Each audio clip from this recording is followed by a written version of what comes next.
আজকে হয়তো আমরা এই যাত্রাবাড়ি এই জুলাই পরবর্তী প্রোগ্রামটি অংশগ্রহণ করতে পারতাম না।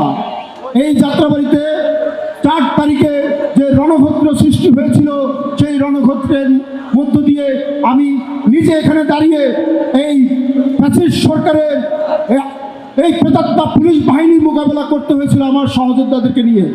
অসংখ্য সহযোদ্ধা আহতের মাধ্যমে আমরা জুলাইকে সৃষ্টি করতে পেরেছি। প্রিয় বন্ধুগণ, আজকের জুলাই পরবর্তী সময়ে এসে বাংলাদেশে যখন একটি স্বাধীন সার্বভৌমত্বর পথে যখন আমরা আগাচ্ছি, যখন একটি নির্বাচনী সরকারের মাধ্যমে যখন সুষ্ঠুভাবে আগানোর পথে, ঠিক তখনই আমি ফ্যাসিস্টদের মতন করে তারা আবার বাংলাটাকে, আবার আমার এই সোনার বাংলাটাকে আবার বিশৃঙ্খল করার চেষ্টা করছে।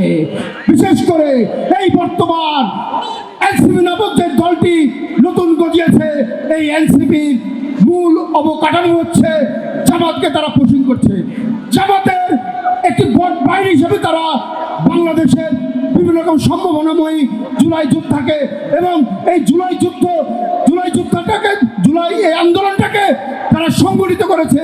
জুলাই আন্দোলনে যারা স্টেক হোল্ডার ছিল তাদের নিয়ে অবমাননা করছে, তাদের নিয়ে বিভিন্ন রকম প্রোপাগান্ডা ছড়িয়ে তাদের মান সম্মানকে হানি করার অপচেষ্টা করছে।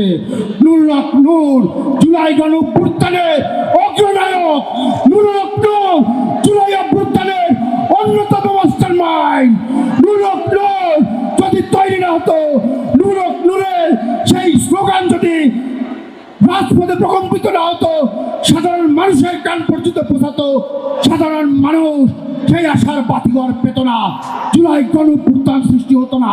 অতএব জুলাই যদি বলতে হয় নূরকে বলতে হবে, জুলাই যদি বলতে হয় নূরের অবদানকে স্বীকৃতি দিতে হবে। যদি ৭১ যদি বীর বিক্রম থাকে, বীর উত্তম থাকে, বীর নায়ক থাকে, তাহলে এই জুলাই আন্দোলনের বীর বিক্রম, বীর উত্তম হচ্ছে জনতা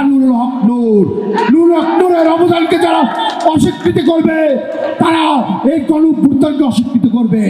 আপনারা আজ বুঝবেন না, যখন এই তাদের মাধ্যমে যখন আপনারা আবার নিষ্পৃষ্ট হবেন, তখন আবার এই নূরের মতন মানুষদেরকে আবার প্রয়োজন হবে। অতএব সময় থাকতে সাবধান হয়ে নূরের মতন মানুষকে সম্মান করে আগামীতে পথ চলাকে সহজ করবেন।